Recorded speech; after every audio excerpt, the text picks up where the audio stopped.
उद्देश्य बेनिफिट्स कथा को परवर्ती काल रे आमे देखिबा तार कोन हेला परे बर्तन प्रथम कथा सीईओ घोषणा करिसेंती ओडिसा रे एसआईआर स्पेशल इंटेंसिव रिविजन आरंभ होबो ताको जोटा कि बूथ माने voter to voter door to door जाई वेरिफिकेशन करिवे सेतरे बूथ रेशनलाइजेशन रहिछि 3,40,00,000 भोटरंकर एभली गोटे कार्यक्रम रही एसआईआर ताकू निश्चिंत भाव में वर्तमान परिस्थिति रे ये बिहार रे जो देखा देछि एसआईआर को नेकी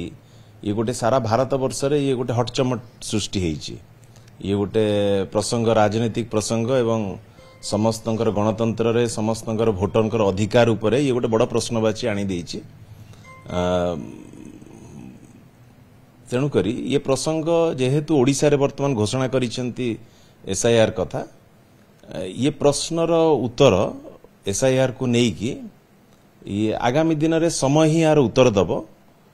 निश्चिंत भाव में गणतंत्र रे जेते बळे ये गोटे भोटर्स मानकर अधिकार कथा प्रसंग उठिछि ये एथिरे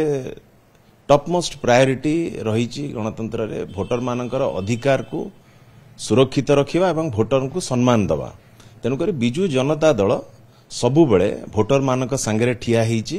बिजू जनता दलर कमिटमेंट रही समस्त साधारण भोटर्स मानकर अधिकार को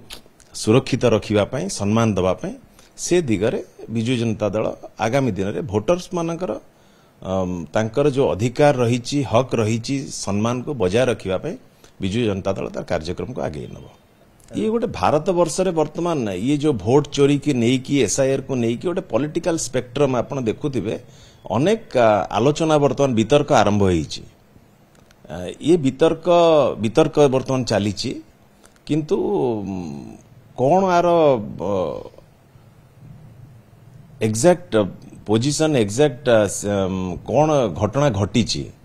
ताकू ओडिसा रे वर्तमान एसआईआर आरंभ हो जना पड़िबो जिनस कौन होईछि ये गोटे वर्तमान राजनीति निश्चिंत भाव में स्वीकार करवा बर्तमान ये गोटे राजनीतिक हटचमट आरंभ होईछि भोट चोरी को नेकी एसआईआर को नेकी आरंभ होईछि किंतु गोटिए कथा रही गोटिए दायित्ववान सर्वबृहत राजनीतिक दल हिसाब रे बिजू जनता दल भोटर मानकर अधिकार भोटर मानकर हक भोटर मानकर सम्मान पाई कमिटमेंट रही सबु बेले ठिया होईकि रही आगामी दिन रे भी भोटर मानकर अधिकार पाई ठिया होई रहइबो।